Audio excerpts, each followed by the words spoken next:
las 6:19. Está con nosotros el médico Jorge Núñez López, quien nos ha platicado un poco, médico, para las personas que se acaban de conectar, en las cuales estamos transmitiendo, tu experiencia en el ámbito de la cuestión académica. ¿Cómo fue que ingresas, que dices que tenías dos opciones, de irte a estudiar a Morelia o irte a estudiar a León? Y decides presentar para medicina en ambas escuelas con una buena satisfacción. Sí, y pues al final sí me aceptan en León, también días después me llega la carta donde me aceptan en Michoacán. Yo digo, bueno, entonces, Grata satisfacción, así, o entonces, sea, muy contento. me sentía contento porque dije, la verdad, hay mucha gente de mis compañeros o en otras generaciones que intentan entrar a facultades y no solo medicina y por X situación, a lo mejor hasta porque se ponen nerviosos, lo que tú quieras, se les dificulta el que tengan un ingreso. Y entonces, afortunadamente, yo de las dos opciones que buscaba, pues afortunadamente en En las dos ambas. quedé. Y ya, pero tomé de la decisión de irme a León. Y comparando el contenido curricular en la cuestión de la escuela y lo que venía en el examen, ibas bien preparado. O sea, tus maestros, había, eh, pues sí, unas clases en donde se demostraba pues todo lo que tenías que tener de aprendizaje. Sí, digamos que lo que nos alcanzaron a enseñar a nivel preparatoria era el suficiente que necesitábamos para cualquier ingreso, ya sea bueno, en este caso de medicina, y ya sea en la Michoacana o aquí en la Universidad de Guanajuato. O sea, no había alguna diferencia. Yo tengo bueno, en ese momento tenía compañeros del mismo bachillerato y Ujú. pues prácticamente todos se hicieron el examen en Michoacán. Y entonces quedaron allá, Todos quedaron ellos quedaron allá, yo fui el único que me vine a León. a León a hacer examen y pues afortunadamente quedé. Muy bien. Y después, ya posteriormente, te gradúas de la licenciatura con un reconocimiento en el Ceneval.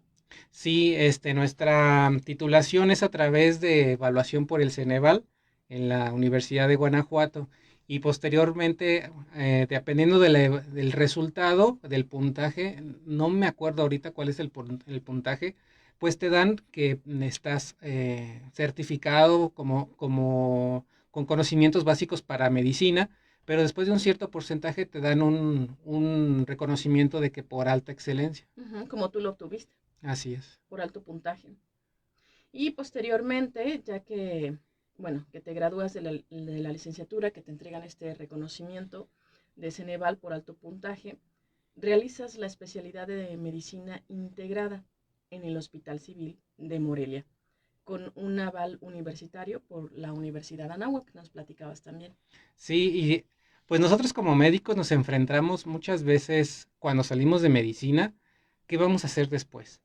Digamos que la cultura general es de que el médico posteriormente hace una especialidad, Uh -huh. pero solamente un pequeño porcentaje de todos los médicos que se gradúan, después se hacen alguna especialidad, la mayoría se queda como médico general.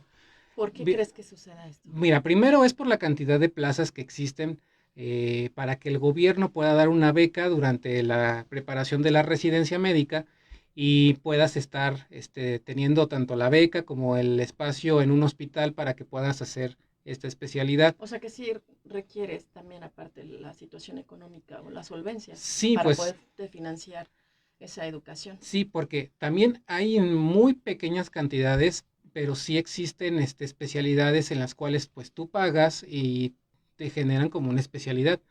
Pero el gobierno desde hace muchos años ha generado estrategias en las cuales asigna ciertas plazas, creo que eran como 8,000 plazas entre todas las especialidades para un nuevo ingreso y había una cantidad de aspirantes como de 30,000 por cada año. Entonces, muchos médicos se quedan primero por esa situación, por la cantidad de plazas disponibles.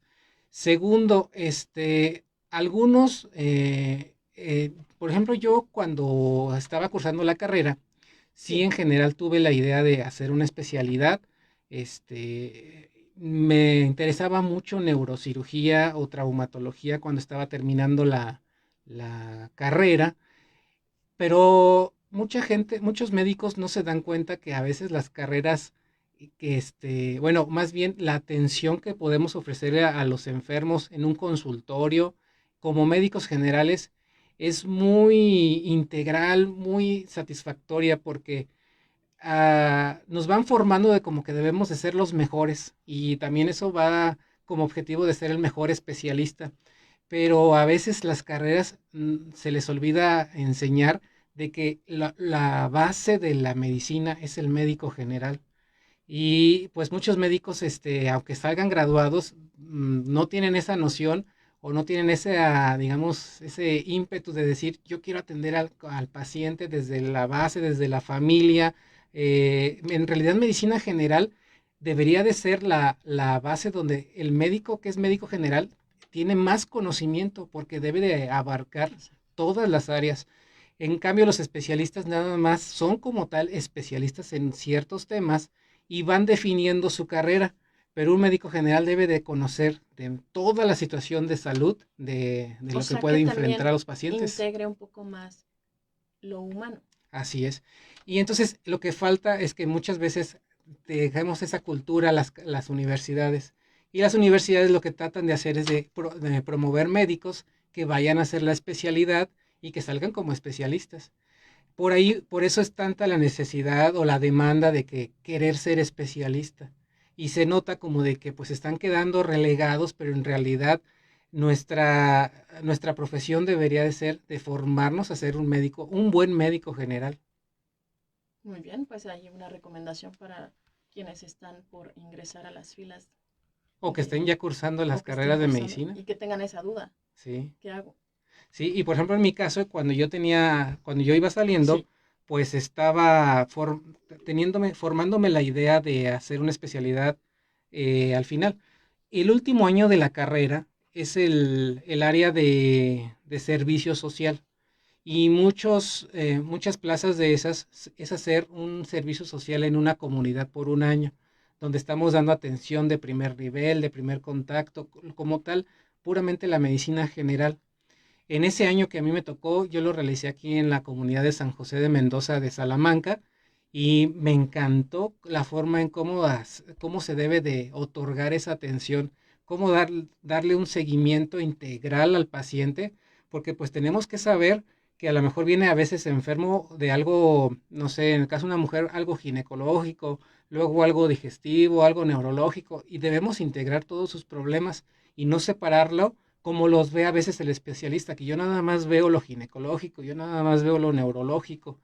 Y bueno, en ese proceso del último año, yo realicé el proceso para hacer la inscripción para la selección de residencia médica y la había hecho para traumatología, porque así venía yo con Con esa esa idea. idea cuando salí de la escuela. Ujú. Como te decía, pues hay ciertos lugares nada más. Yo desafortunadamente la primera vez no quedé. Y en ese instante, cuando dijeron que no había pasado, nos mencionaron que se estaba creando una nueva especialidad enfocada en el adulto mayor y enfocada en la prevención y en el seguimiento integral de todos sus problemas del adulto mayor, eh, que es medicina integrada. Y entonces se me hizo muy parecida a lo que yo viví como en el servicio social, pero enfocada también a prevenir y controlar enfermedades crónicas, que ahorita es una de las causas más comunes de problemas de salud pública como la diabetes, la hipertensión. Y entonces me inscribí para ese proceso y quedé para la primera generación de la especialidad de medicina integrada. Y fue la opción correcta. Así es, me he sentido muy contento con esta selección, Ujú. porque como tal te digo, hay muchos pacientes con obesidad, con sobrepeso, con diabetes, con hipertensión, y esos los ven, siempre un ginecólogo va a tener pacientes así, siempre un neurólogo lo va a tener pacientes así, un médico general también va a tener pacientes así. Entonces yo estoy viendo esas enfermedades que son tan comunes, pero desde mi punto de vista de especialidad, tiene muchas opciones de tratamiento para que el paciente esté bien controlado y me encanta esa especialidad. ¿Cómo fue que te reciben cuando vas a hacer tu servicio profesional? ¿Cómo es que los médicos te dan una bienvenida, te explican? ¿Cómo te hacen sentir también? Porque si no haces un buen clic, un match, o un Ajá. buen ambiente de trabajo es difícil porque allá vas a vivir prácticamente. Pues más que nada es con la comunidad, no es tanto con el resto del personal de salud en este caso yo hice el servicio en la Secretaría de Salud, pero en esas plazas que son todavía comunes para hacer el servicio social, habitualmente llegas como médico pasante y nada más eres el único médico que va a estar en ese centro de salud. Entonces, ya esas comunidades, pues están acostumbradas a eso y siempre hay personas que siempre apoyan a la unidad. Es muy curioso O porque sea, ajenas a a que la trabajen Secretaría de ahí. Salud, Ajá. así es. Yo actualmente trabajo para la Secretaría de Salud y todavía veo cómo se lleva esa dinámica y sigue pasando. Explícanos. Es bien común de que haya unas, no sé, de entre 5 o 10 personas que siempre están ahí apoyando al centro de salud. Y esas personas siempre ayudan a integrar al pasante, porque pues al pasante se le puede ofrecer por parte de la Secretaría de Salud instalaciones para pernoctar, para que se quede ahí. Se le genera una beca que la Secretaría de Salud le paga, pero pues es una beca mínima como tal para un médico pasante. Y muchas veces la necesidad fluye por esas personas que apoyan los centros de salud.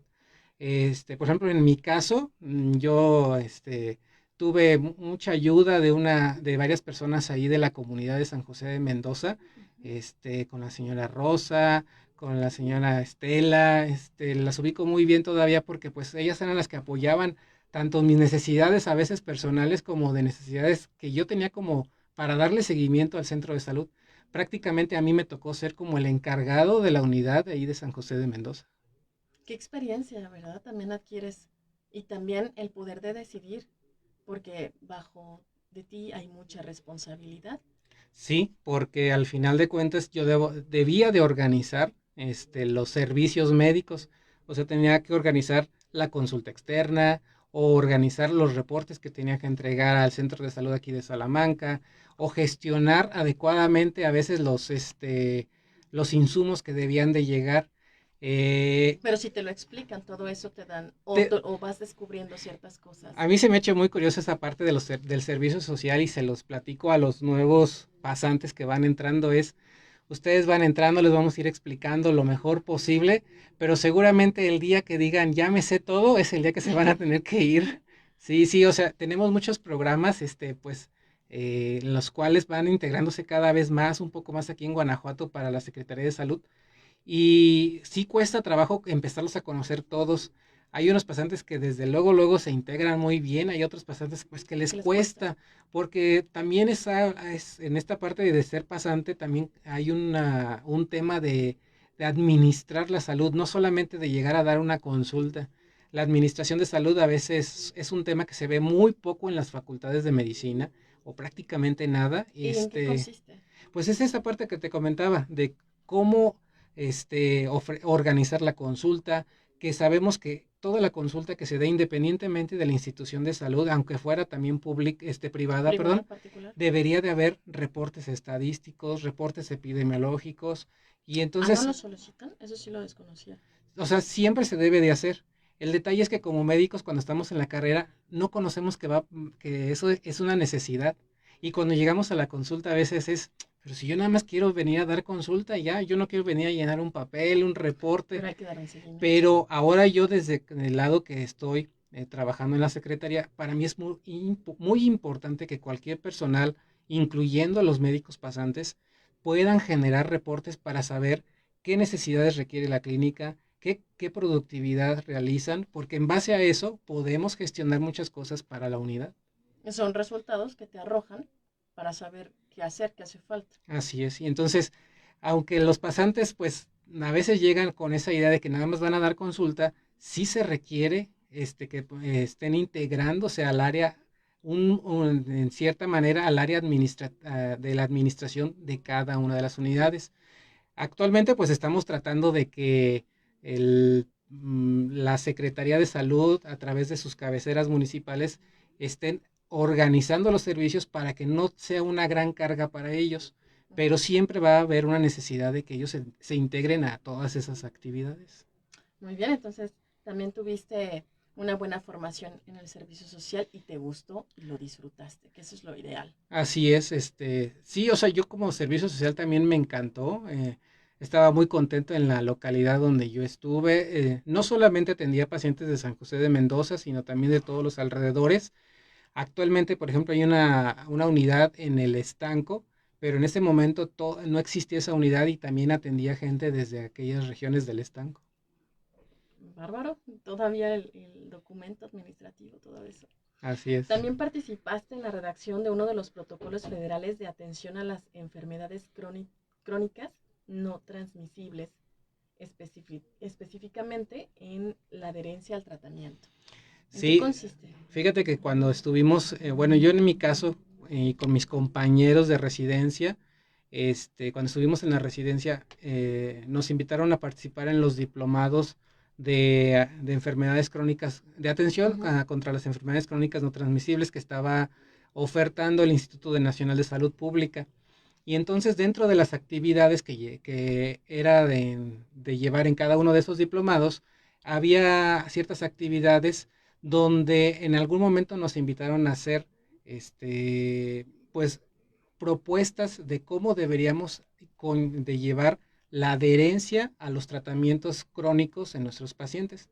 Y entonces, pues, dentro de esas actividades, se acercaron en alguna ocasión para que si dentro del material que habíamos ocupado para hacer estos diplomados, pues pudiéramos a juntarlos y agregarlos a ese protocolo.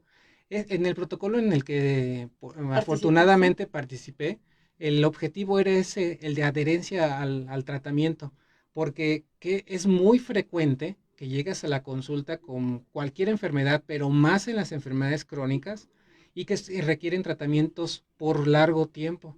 Y entonces es muy difícil que el paciente primero las acepte, primero luego les dé un apego como tal y que lleve un control y pues permanente durante el transcurso del tiempo. Entonces a veces hay que pensar de forma diferente. Yo les decía en aquel momento, ejemplo, o sea, es muy diferente tratar a un paciente que trabaja en el día, que descansa en la tarde, noche y así todos los días, a una persona que, por ejemplo, trabaja de vigilante. Yo no le puedo decir, sálgase a correr, coma sus 3 veces al día, porque su dinámica es muy diferente. Entonces, cada paciente debemos de conocerlo, de evaluarlo y generar un tratamiento diferente para la situación particular.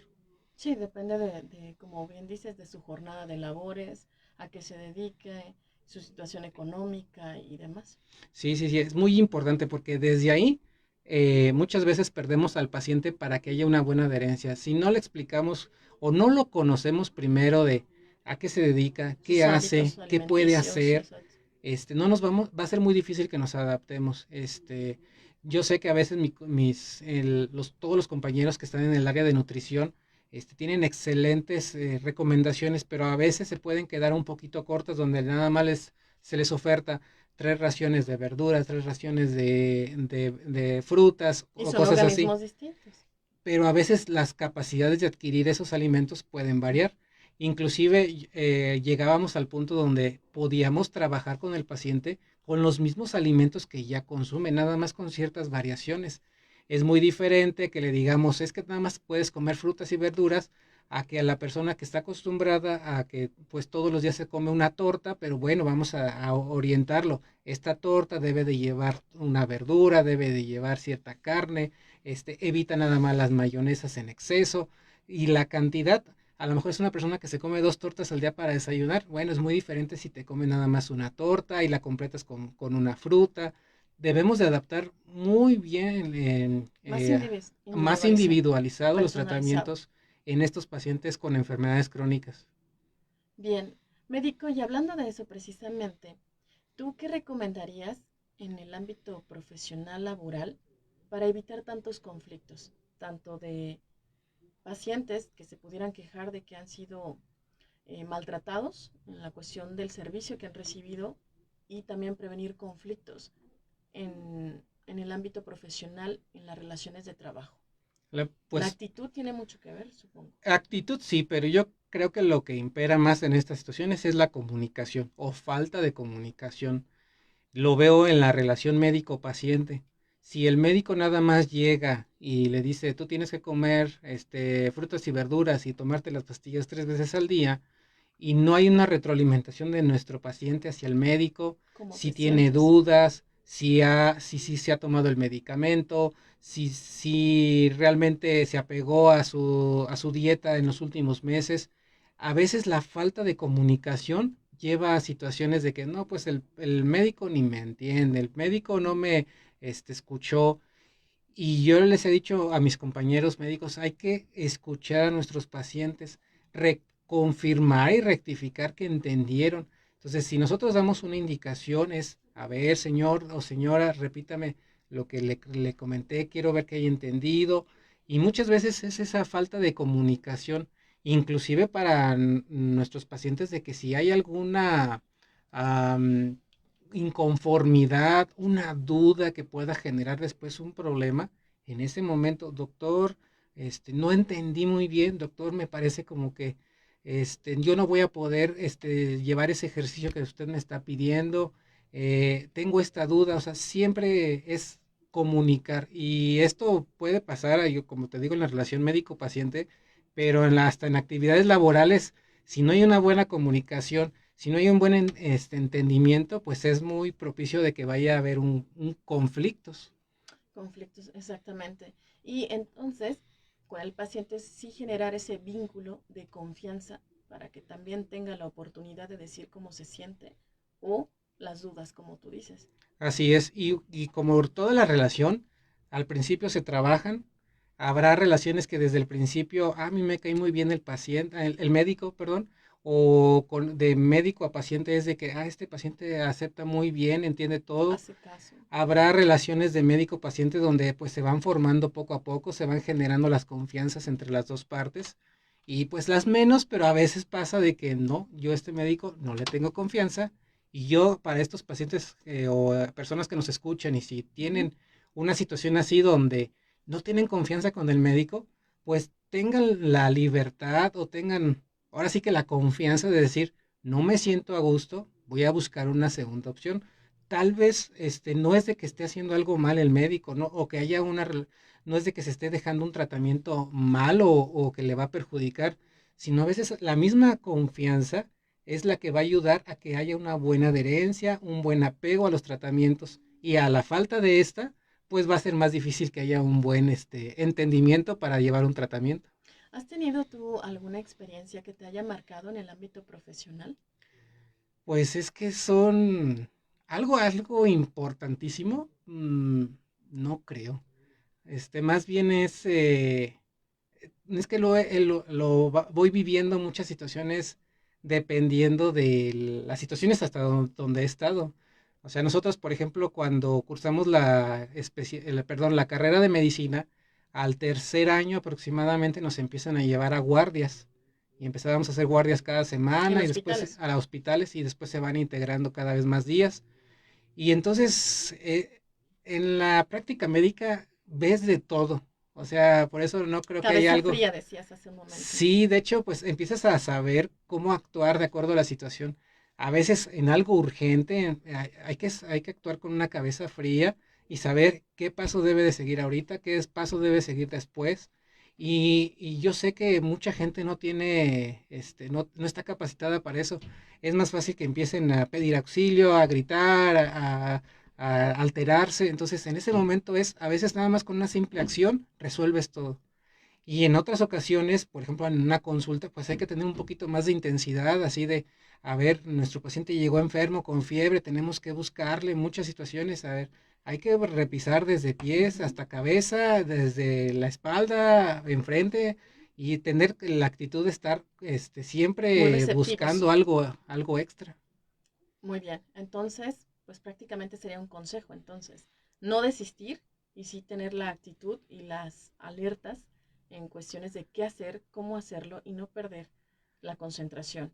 Sí, bueno, sí, en el caso de la carrera de medicina, Sí, sí, sí. específicamente. Porque bueno, todos los días se enfrentan a situaciones que pueden generarles mucho estrés y también no saber llevarlo o no tomar las decisiones correctas puede afectar. Totalmente todo el tiempo. Aquí el problema, o más bien no problema, yo creo que lo definiría. Nosotros como médicos debemos de saber manejar el estrés. Y hay estrés desde así a lo mejor en lo que tú o la gente ve como una sala de urgencias donde se está muriendo, hay que hacer algo y Ujú. rápidamente.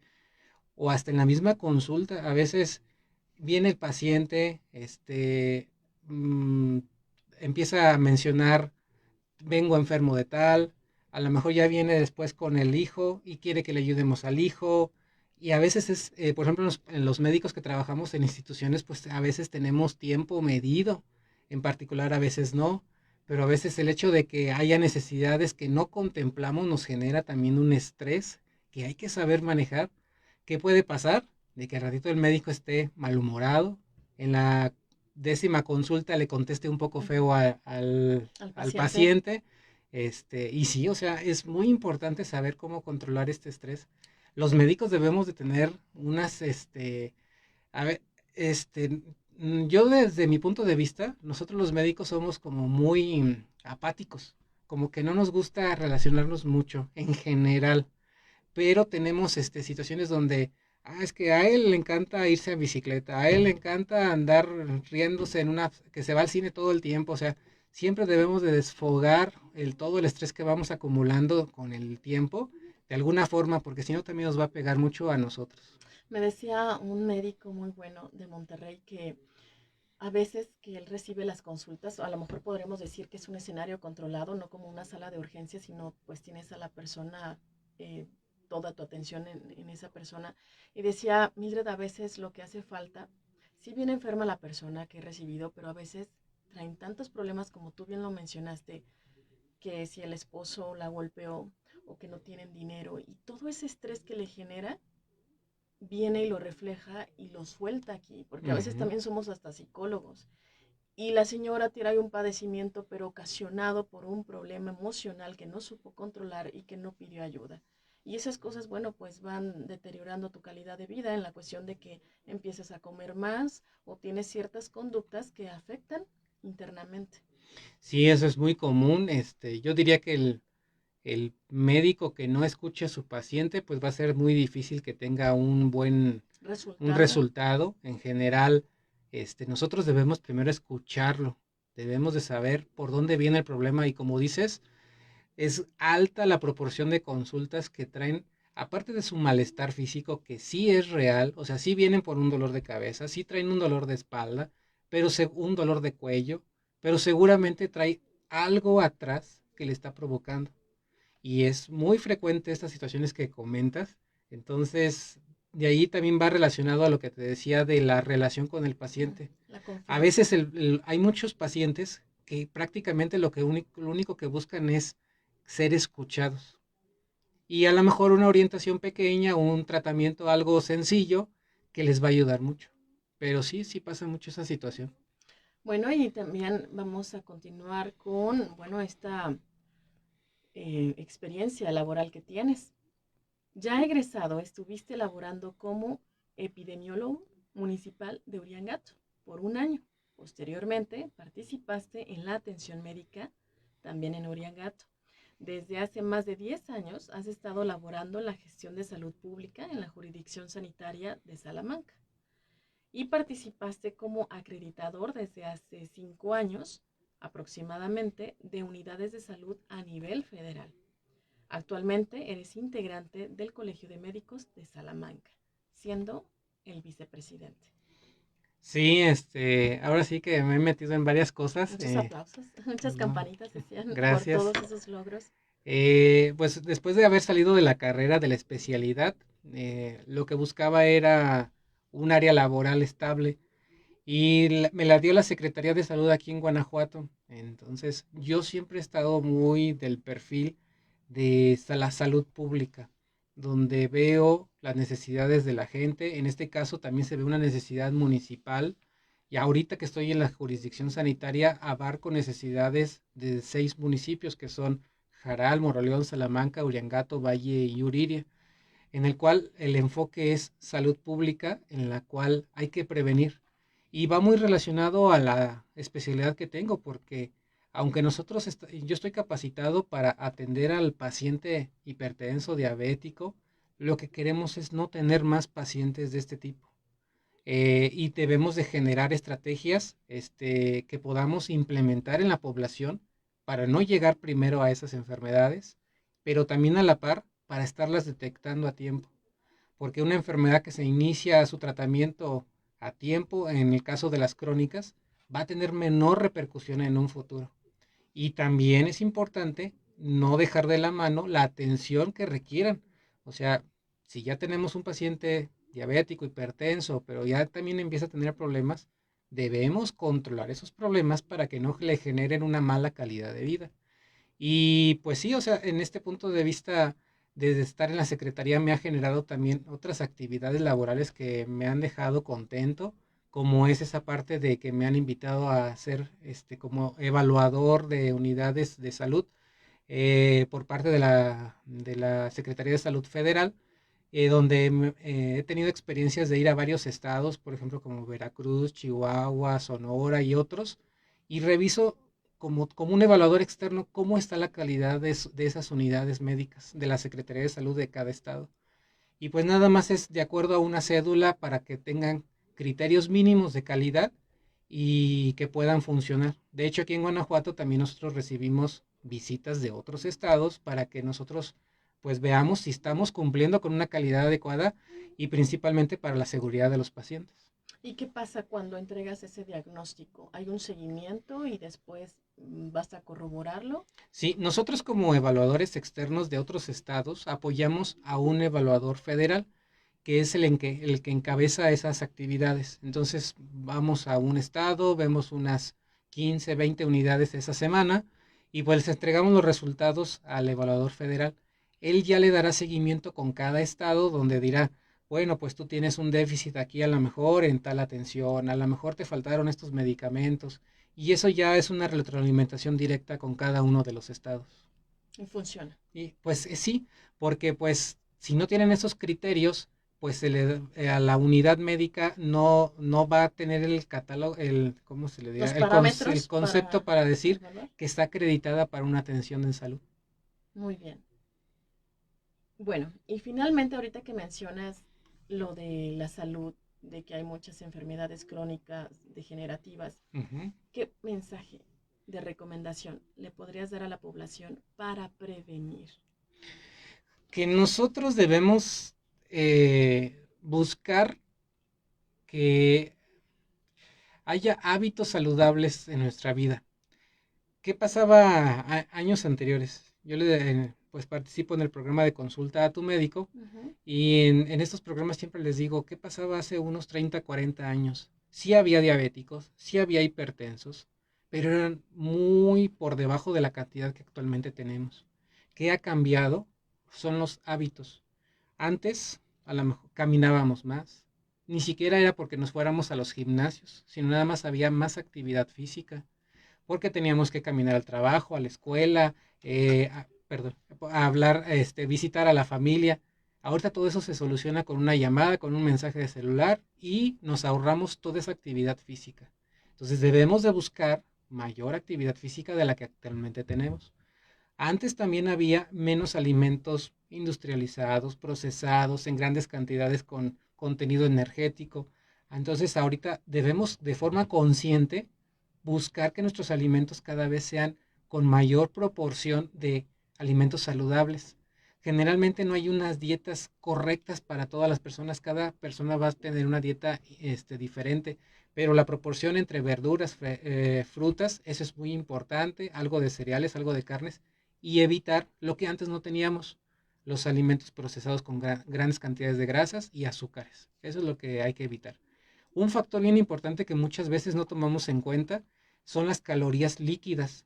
Las calorías líquidas, ¿dónde las adquirimos? En jugos, en refrescos. Todo lo tenemos muy accesible en una bebida. Antes era muy difícil tener acceso a una bebida de este tipo. Entonces también no teníamos tanto consumo de estas calorías y ahorita las tenemos. Debemos de promover el consumo de agua natural. Entonces si le sumamos en que consumimos esas calorías, no hacemos ejercicio o nuestra dieta está desbalanceada, es un caldo de cultivo para que tengamos estas A las enfermedades. situaciones disfuncionales que vives, ¿no? Así es. Un caldo de cultivo precisamente. Bueno, pues muchas gracias por abrirnos los ojos ante estos nuevos panoramas y evitar en el futuro una enfermedad que pueda dañar nuestra vida. Así, y que todo cambió, si usted que nos está escuchando es una mamá, es un hermano ahí de la familia, que usted sea el promotor de la salud. No es nada más que se va a cuidar la mamá, no es que nada más se va a cuidar un hijo. Es el Debemos entorno. de buscar a toda la familia que haga los mismos hábitos. Muy bien. Pues muchas gracias, médico Jorge Núñez López, por habernos acompañado esta noche. Fue interesante conocer una parte de tu vida, de tu formación y cómo una decisión, bueno, en ese entonces que ya lo tenías muy claro que querías ser un médico y hoy gozas de esa reputación, de ese prestigio por todas las buenas decisiones que has tomado. Te agradecemos enormemente que nos hayas acompañado esta noche. No, pues muchas gracias a ti. Buenas noches y nos escuchamos y nos vemos la siguiente semana.